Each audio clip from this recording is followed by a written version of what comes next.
I feel like the two-year education is more hands-on, so they actually get to work in the real world a little bit more. There's a big learning curve between getting out of a four-year degree and then going right into the business world, as where a two-year degree, I feel like they have a good handle on what they're actually going to be doing once they graduate college. We started coming to Johnson College to look for students. We were trying to expand our company. It's a great college. We have a really good working relationship with the faculty. I'd rather hire somebody from Johnson because I feel like I'm getting a better quality candidate. And I get the chance to talk to the kids up front.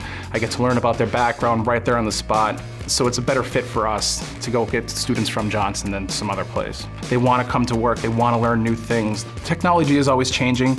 We're always looking to find somebody that's technology-based, technology-savvy, to try to keep up with the new trends. And the Johnson College students are very up-to-date on that stuff. They pick up on things quick, so there's not a big learning curve with them. They pick up on it, no problem. So that's why we like to work with Johnson. They can do that stuff that we require.